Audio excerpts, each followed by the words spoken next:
Good morning everyone. सभी बच्चे online class के लिए रेडी हैं।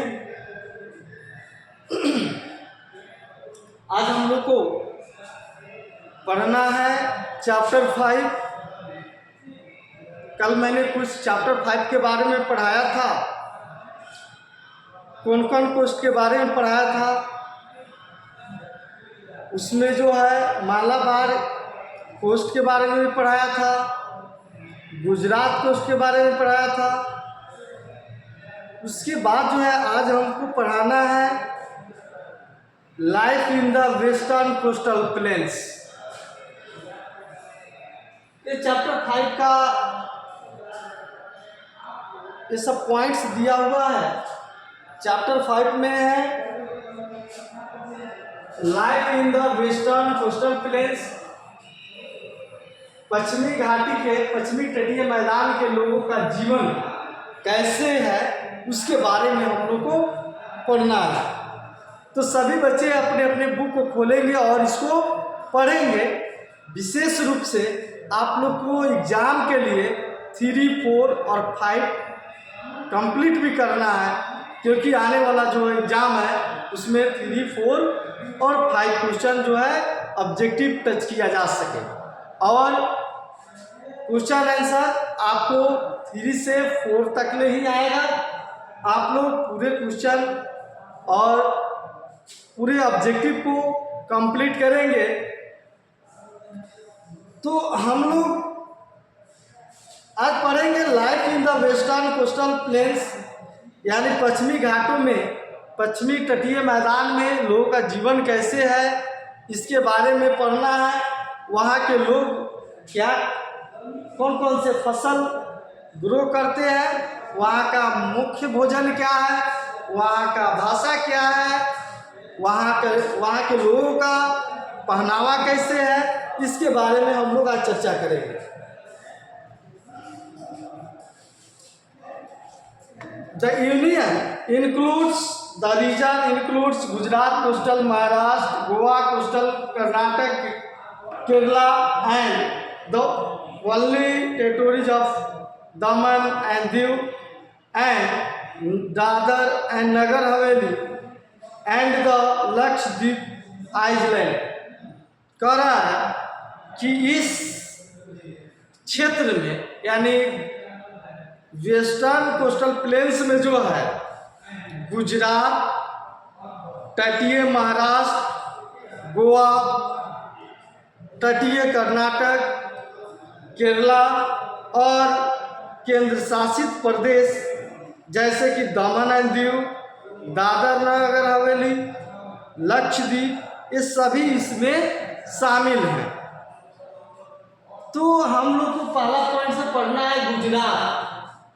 गुजरात से हम लोग शुरू करेंगे। It lines in the north west of India. Gujarat जो है भारत के उत्तर और पश्चिम भागों में पाया जाता है। गुजरात जो है भारत के उत्तरी और पश्चिमी भागों में पाया जाता है। गुजरात का कैपिटल है Gandhinagar. The climate is hot in summer. गर्मी के मौसम में यहाँ का जो जलवायु है यानी गुजरात की जो जलवायु है काफ़ी गर्म होते हैं।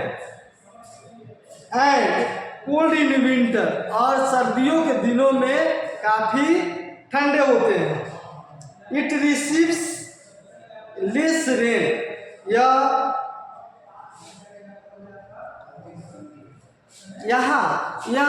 यहाँ पे बहुत कम मात्रा में बारिश होती है, बहुत कम बारिश होती है। The Mahi, Narmada, Tapti and Sabarmati are the main rivers. कहा जा रहा है माही, नर्मदा, ताप्ती और साबरमती जो रिवर्स है गुजरात का प्रमुख रिवर्स में आता है।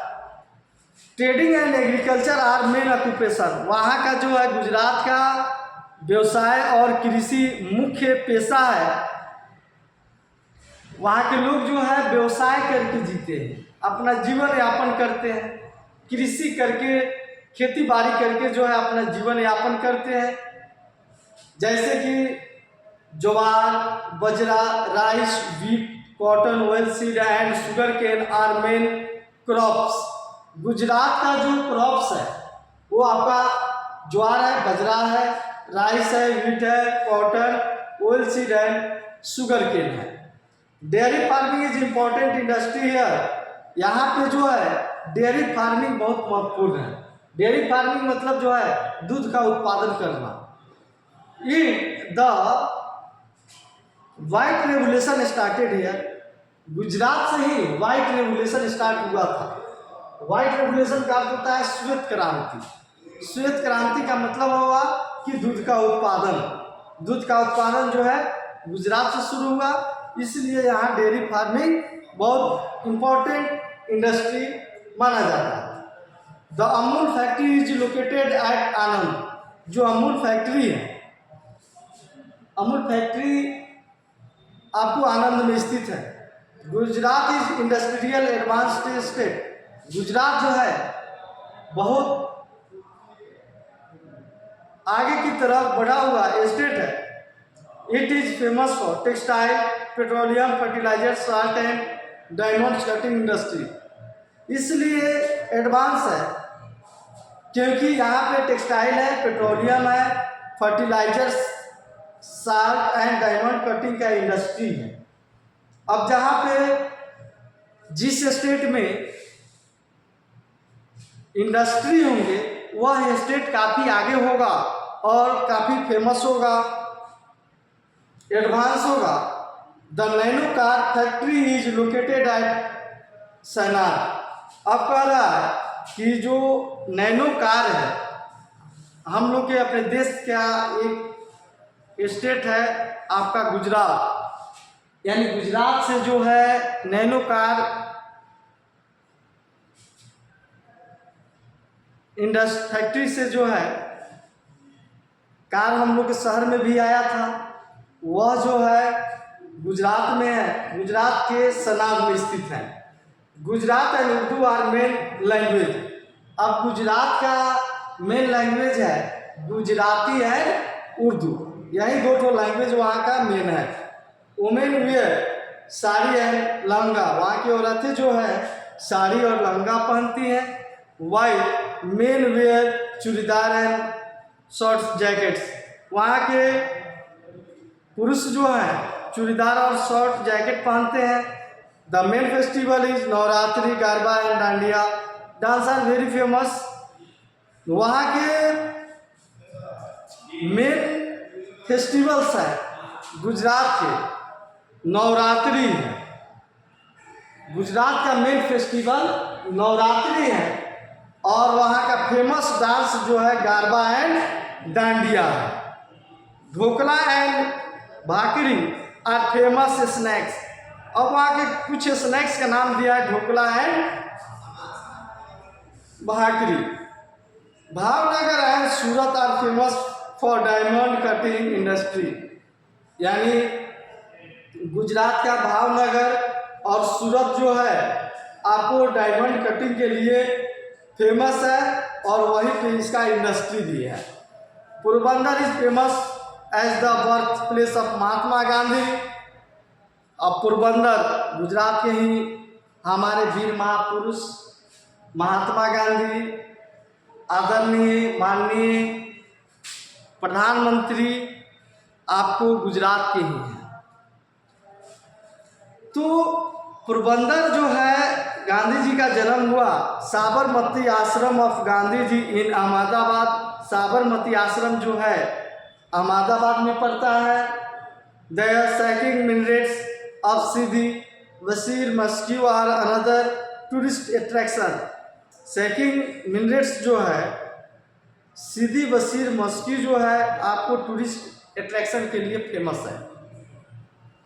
Gujarat has 4 national park and 23 wild life sanctuary.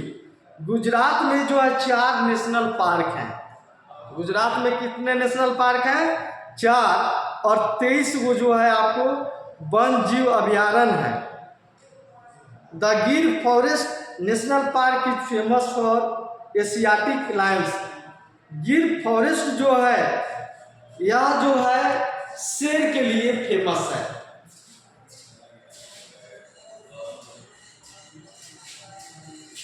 Daman and Diu and Dadra Nagar Haveli. Daman and Diu, Dadra Nagar Haveli were two separate union territories till 2019। कह रहा है कि दादर और नगर हवेली ये दोनों अलग अलग राज्य 2019 के पहले थे, लेकिन दिसंबर 2019 में 2019 में the parliament pass the Dadra Nagar Haveli and Daman Diu merge of union territories. यह जो 2019 के बाद जो है ये पार्लियामेंट संसद ने जो है इसको दादर नगर हवेली को एक केंद्र शासित प्रदेश में शामिल कर लिया, मर्ज कर लिया, अपने कब्जे में ले लिया।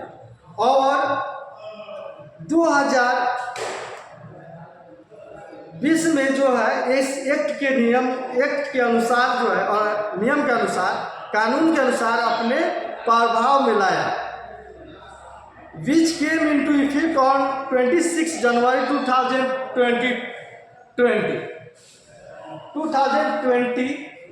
कह रहा है कि 2026 जनवरी 2020 से जो है वो प्रभाव में अपने वश में आ गया, यानी अपने केंद्र शासित प्रदेश में नामित हुआ। It merge them into one unit. अब दोनों को मिलाकर एक यूनिट, एक केंद्र शासित प्रदेश बनाया गया। दमन वाज डिक्लेयर इट्स कैपिटल। दमन जो है इसका कैपिटल डिक्लेयर कर दिया गया, घोषित कर दिया गया कि दादर और नगर हवेली का जो है सिलबसा और इसका दमन हो गया, दमन एंड दीव का दमन हो गया। लेट्स स्टडी देम, इसके बारे में हम लोग आगे पढ़ेंगे। Daman and Diu is located to south of Gujarat. Daman and Diu जो है यह गुजरात के दक्षिणी भागों में स्थित है। दमन एंड दीव जो है कहाँ है, तो गुजरात के दक्षिणी भागों में स्थित है। It is liberate from Portuguese rule इन 1961। यह जो है दमन एंड दीव को जो है पुर्तगाली से 1961 में जो है अपने केंद्र शासित प्रदेश में मिलाया गया। Goa, Daman and Diu were one union territory. Goa भी था, गोवा को भी जो है 1961 में केंद्र शासित प्रदेश में उसको मिलाया गया। Goa became a state in 1987 और ये उसके बाद जो है गोवा को एक स्वतंत्र जो है राज्य बनाया गया 1987 में। पहले ये सभी जो है पुर्तगाल के कब्जे में था। फिशिंग इज मेन ऑक्यूपेशन, यानी वहाँ का मेन पेशा है मछली पालन या मत्स्य पालन। Gujarati and Marathi are the main language. Gujarati और मराठी वहाँ का मेन लैंग्वेज है। कहाँ का, तो दमन एंड दीव का। Devka beach and Nagoa beach are the main tourist place. Devka beach and Nagoa बीच जो है वहाँ मेन आपका टूरिस्ट प्लेस के लिए फेमस है। दादर और Nagar Haveli lie the west of Gujarat. Dadra और नगर हवेली गुजरात के पश्चिमी घाटी में स्थित है। Silvassa is the main town that lie on the coast of attracts a large number of tourist. अब कह रहा है कि सिलवासा यानी दादर नगर हवेली का ये मेन शहर है जहाँ टूरिस्ट जो है वहाँ बहुत से अधिक संख्या में घूमने सैर करने के लिए आते हैं, घूमने के लिए आते हैं। It was liberate from the Portuguese rule in 1954। Gujarati and Hindi are spoken here. यहाँ पे जो है गुजराती और हिंदी यहाँ बोले जाते हैं। Bhili and Bhilodi are the located local dialect. वहाँ का भीली और भिलोडी जो है लोकल डायलेक्ट है। Main occupation is farming, rice and ragi are the main crops. और दादर नगर हवेली का मेन ऑक्यूपेशन है फार्मिंग है, राइस और रैगी है। गोवा, अब गोवा के बारे में जो है, it is located on the Konkan coast. Goa जो है कोंकण कोस्ट से लोकेटेड है, स्थित है। It too was under Portuguese rule 1961। यह कह रहा है कि यह जो है 1960 के पहले जो है गोवा पोर्तुगीज यानी पुर्तगाल के अधीन था। It became a state 1987। इसको जो है 1987 में जो है एक राज्य बनाया गया।